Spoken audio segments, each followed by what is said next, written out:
La bande dessinée franco-belge, elle est née d'un Suisse qui s'appelle Topfer, ça fait longtemps. Et donc a créé ce qu'on appelle vraiment aujourd'hui la bande dessinée. Mais en fait, on a toujours raconté des histoires avec des dessins. Et c'est ça finalement la bande dessinée. Puis on peut même éventuellement remonter aux grottes dont on se rend compte aujourd'hui que c'était pas juste des représentations, mais que ça racontait des histoires de chasse ou des choses comme ça. Et qui sont vraiment une représentation de la mémoire sur un support pour que les gens puissent s'en souvenir longtemps après. Donc la technique même de la bande dessinée existe depuis toujours.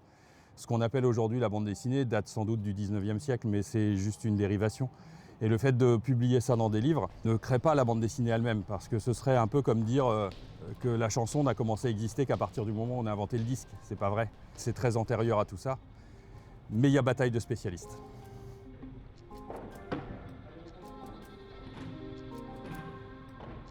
そう、こっちがステージみたいな。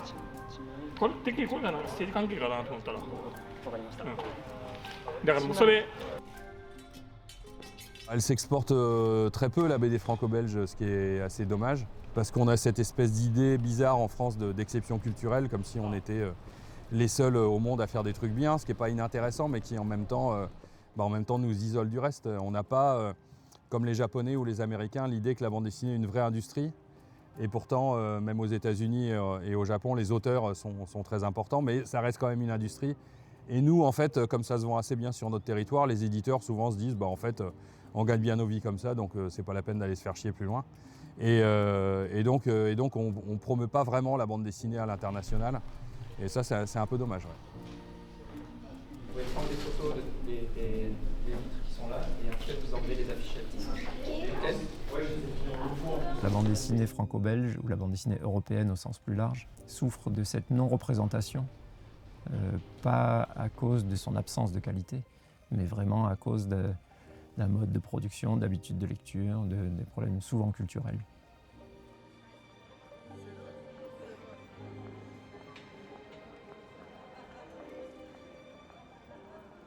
Je trouve assez fou que les Japonais n'aient pas accès à tout ça. Et ça m'a toujours paru étrange qu'il y ait ce déséquilibre entre les mangas qui trouvent complètement leur public à l'étranger et la bande dessinée qui n'arrive pas à le trouver au Japon. Donc c'est un vieux sujet sur lequel je travaille depuis des années et des années. Et, enfin, en tout cas, je travaille. Disons que j'y réfléchis et j'essaie d'y apporter des réponses.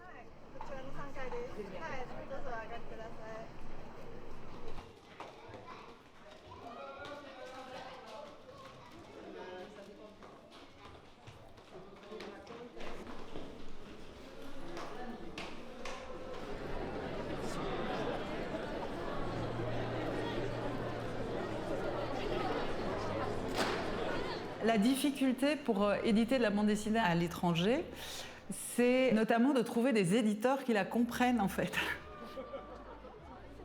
Parce que la bande dessinée n'est pas assez connue. Et donc, une des difficultés déjà, c'est de vendre ce format très particulier à un éditeur étranger qui n'a pas du tout l'habitude de ce format. Je suis Christelle Hollands, je suis la directrice générale de Dargaud Lombard à Bruxelles, qui est une maison qui abrite plusieurs labels d'édition, Dargaud Benelux, Le Lombard, Kana, et voilà.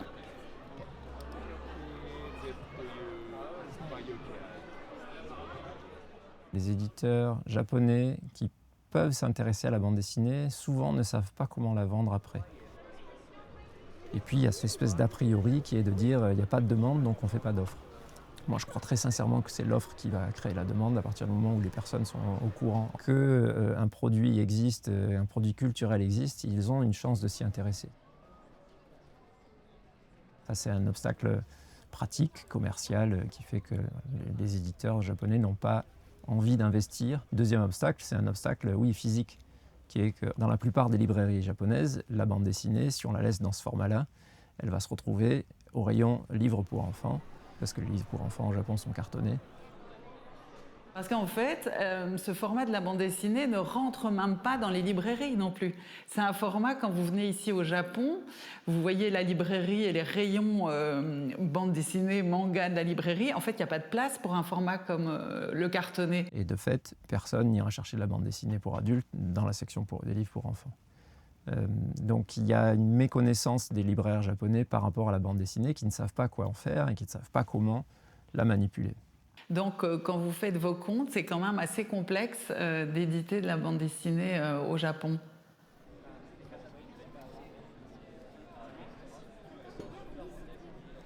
Je m'appelle Thibaut Desbief, je suis traducteur de manga et en parallèle je suis libraire à Tokyo. Et depuis un peu plus d'1 an, on travaille sur un projet de festival lié à la bande dessinée, le Tokyo BD Festival.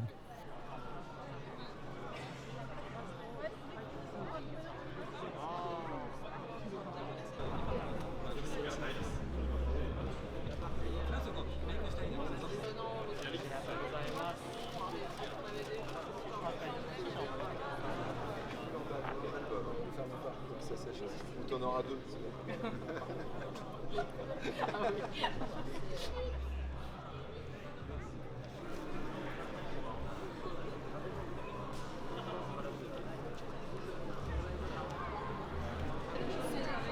Il y aura Alice après qui va partager tout ça.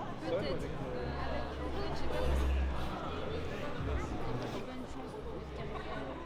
Ce qui différencie la manière de raconter une histoire entre le manga et la BD franco-belge est difficile à déterminer. J'y réfléchis pas mal, puisque j'ai fait le choix de faire un manga et une bande dessinée. Donc il y a forcément une différence, mais il faut la trouver. Je pense qu'il y en a qui sont assez clairs dans le style graphique, dans le découpage. Même s'il y a beaucoup de styles de narration, même dans le manga, c'est bien codifié quand même. Je pense que visuellement, il y a des choses assez claires qui les différencient, mais je sens beaucoup d'émotions dans le manga que je ne ressens pas forcément dans la bande dessinée. J'ai l'impression que la grande majorité de la bande dessinée tourne autour de quelque chose de plus intellectuel. Et j'ai l'impression que le manga, il y a une grande émotion universelle.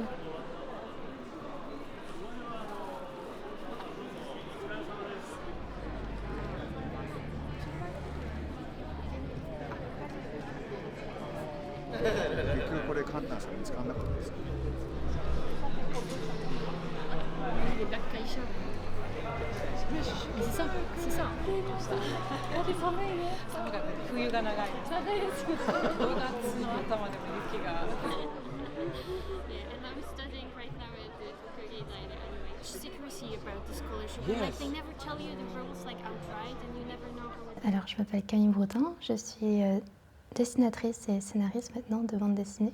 J'ai l'impression que la bande dessinée franco-belge est introvertie dans le sens où elle est très ancrée dans le pays et dans le climat social. Et donc peut-être qu'il y a beaucoup de bandes dessinées qui sont très appréciées en France, en Belgique, qui seraient difficiles à comprendre dans un autre contexte. Selon moi, les différences entre le manga et la bande dessinée franco-belge sont dans la façon de raconter l'histoire. Alors évidemment, le format, le fait que le manga soit feuilletonnant oblige à un autre type de narration, bien entendu. Et puis en plus, il y a le rythme du magazine, d'où naissent les mangas, qui fait que tu dois faire un nouveau chapitre tous les mois ou toutes les semaines, selon le type de magazine dans lequel tu es. Et ça génère un type de narration avec des cliffhangers après chaque 20 pages, 40 pages, etc. Et tu as tout un autre type en fait, d'histoire que tu crées à partir de cette base-là. Là où en bande dessinée, bah, tu n'as pas de chapitre, c'est une histoire. Et donc tu as une toute autre narration, tu as beaucoup moins de place pour raconter une séquence. Donc tu dois arriver à être synthétique, tu es plutôt dans une sorte de contemplation. Et donc on raconte les histoires finalement qui ne sont pas universelles comme est le manga. En fait, le manga arrive à parler à tous les ados de la Terre, quoi. Et ça, c'est exceptionnel, je trouve. Et ça, c'est la différence pour moi assez fondamentale entre le manga et la BD. Et pourtant, je suis fan des deux, hein. Donc je ne suis pas en train de dire qu'il y en a un qui est mieux que l'autre. C'est juste pour moi deux manières de raconter des histoires totalement différentes.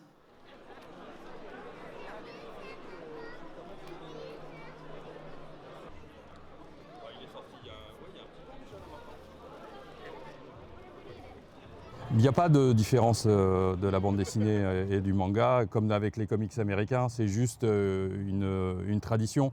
Mais la réalité, c'est qu'on raconte des histoires avec des textes et des images mélangées, donc ça, c'est exactement la même chose.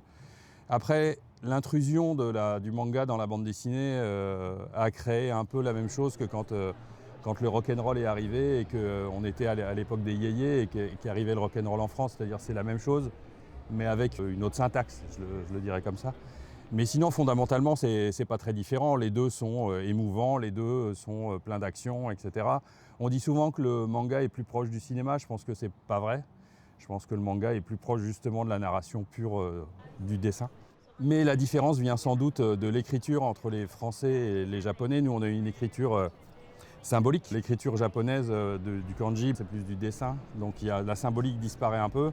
Et donc je pense qu'on lit plus la BD avec la tête et on lit plus le manga avec le ventre, je dirais quelque chose comme ça. C'est peut-être là que se situe la principale différence.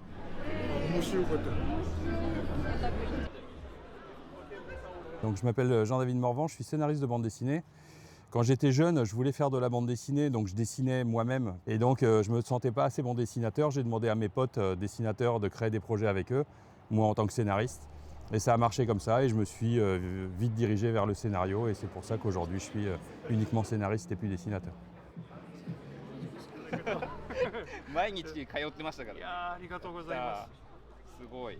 Les textures et tout. Très Toriyamesque. Oui, c'est ce que je suis en train de penser, oui.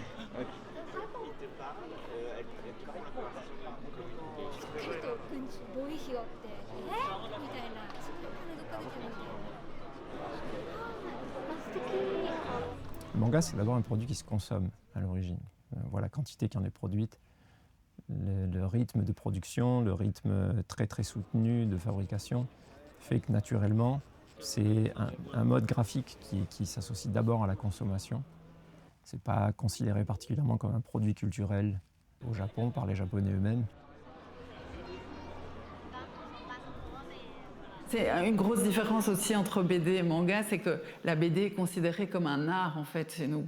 C'est un art, c'est pas du tout du divertissement comme en manga. Et ça change tout en fait dans la création et le développement entre les deux. C'est que la bande dessinée, elle vient d'abord d'un artiste, d'une œuvre qu'il crée avec le temps. Et finalement, l'éditeur est là pour l'accompagner dans son œuvre et pour le commercialiser, si je fais très court. Là où en manga, c'est un divertissement avec une volonté de s'adresser à un public défini. En tout cas, à la base, c'est ça. Les magazines, c'est ça. Les magazines sont définis pour un type de public. Et donc, on crée en fonction de ça. On veut s'adresser directement à un public et toucher un public défini. Là où en bande dessinée, finalement, on crée une bande dessinée et c'est à l'éditeur à aller chercher le public qui sera le plus intéressé par cette bande dessinée. Donc déjà, le travail de base à la naissance n'est pas du tout le même. Et donc on retrouve ces différences dans la difficulté qu'on peut avoir à passer ces frontières dans la traduction et l'adaptation de la bande dessinée au Japon en particulier.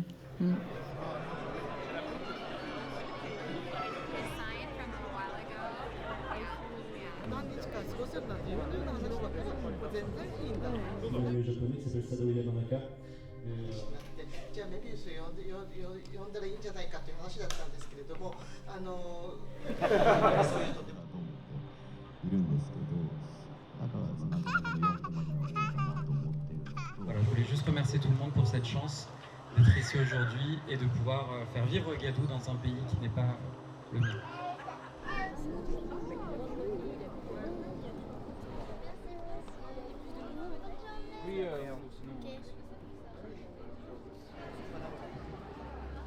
Ce que les jeunes en France et au Japon recherchent dans la bande dessinée, j'imagine qu'au Japon, ce serait de la nouveauté, sortir de ce qu'on connaît, quoi, de ce qu'on a l'habitude de voir et étendre ses horizons, surtout en tant qu'artiste. Je pense que ça doit intéresser les artistes quand même, qui développent leur style. Et puis beaucoup d'artistes que j'aime qui sont influencés par la BD franco-belge, au final, c'est des trucs super chouettes. Et de toute façon, c'est toujours très productif d'étendre ses horizons, même si au final on découvre qu'on n'aime pas la BD ou on découvre qu'on n'aime pas le manga.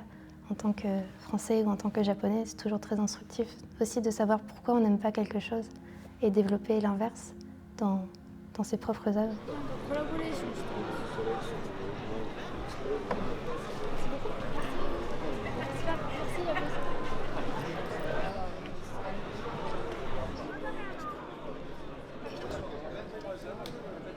Ça fait plus de 25 ans que je vis au Japon, avec des intermèdes passés en France, mais un des Un de mes sujets préférés de réflexion depuis 25 ans, ça a toujours été de me dire comment on peut faire pour que la bande dessinée franco-belge trouve sa place au Japon. Comment est-ce qu'on fait pour qu'elle trouve un lectorat et qu'elle arrive à s'installer durablement dans un pays qui, fondamentalement, aime les livres, aime les histoires, aime le divertissement. En tant que lecteur de bande dessinée et de manga, je trouve formidable qu'on puisse avoir accès aux deux. Et c'est en ça que je pense que la bande dessinée, elle doit avoir une place au Japon. Elle apporte des réponses que le manga ne peut pas apporter. Que ce soit sur des thèmes, sur des formats, sur des expressions graphiques. La bande dessinée a des qualités que le manga n'a pas. Et inversement, le manga a des qualités que la bande dessinée n'a pas. Et c'est pour ça qu'on l'a accepté dans nos cultures occidentales. C'est parce que le manga apportait des émotions, des expressions graphiques que la bande dessinée n'était pas capable de reproduire. Et c'est très bien que des œuvres étrangères soient capables d'apporter ça. Et dans ce sens-là, je pense que la bande dessinée doit exister au Japon. La bande dessinée européenne, franco-belge, doit exister au Japon. Elle a un rôle à jouer auprès des lecteurs, un rôle culturel, un rôle lié au divertissement. On ne rit pas des mêmes choses, mais c'est bien de savoir qu'on ne rit pas des mêmes choses aussi.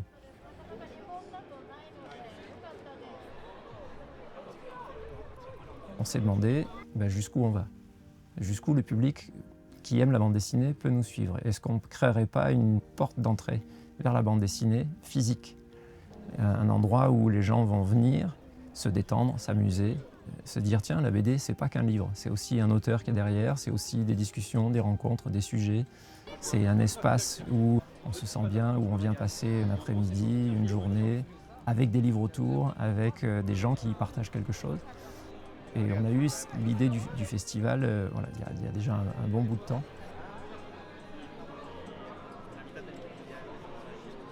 Est-ce qu'on est satisfait des résultats qu'on a obtenus? C'est au-delà de nos espérances en tout cas. On l'espérait, mais on ne s'attendait pas à ce qu'il y ait autant de gens qui viennent. Les gens étaient contents, heureux et à notre niveau, donner un peu de plaisir aux gens qui viennent, c'est génial. C'est de très bon augure, ça annonce des très bonnes choses. Nous, on aimerait bien sûr, que le festival se pérennise et qu'il s'inscrive dans la durée, dans le temps.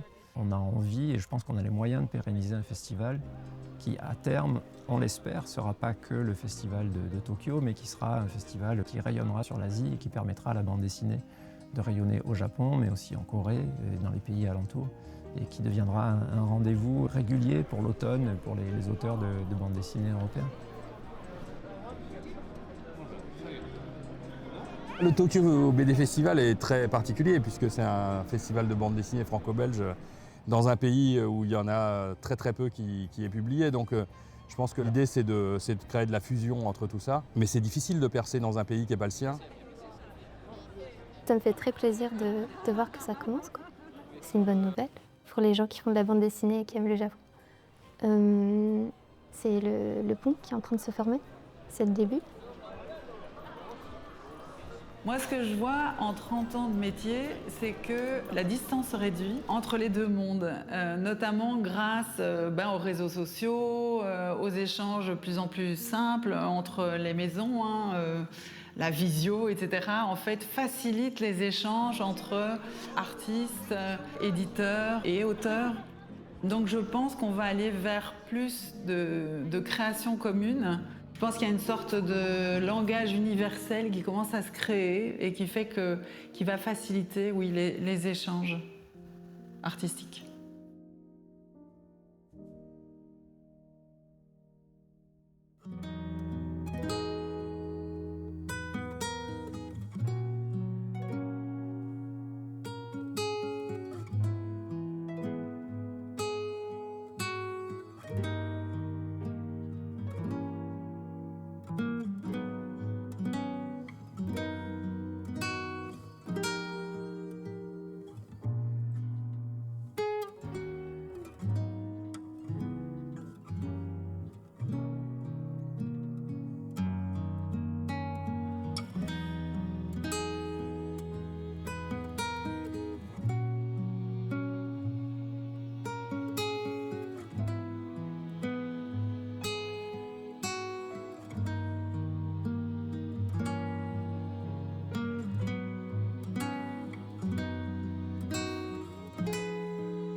C'est toujours très personnel ce qu'on tire d'une bande dessinée, donc j'aurais du mal à le généraliser.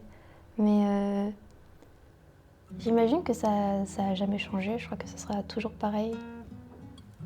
S'évader pour certains, le graphisme pour d'autres. S'attacher à des choses plus constantes que ce qui se trouve dans la vraie vie, des personnages. Les personnages, ça bouge pas.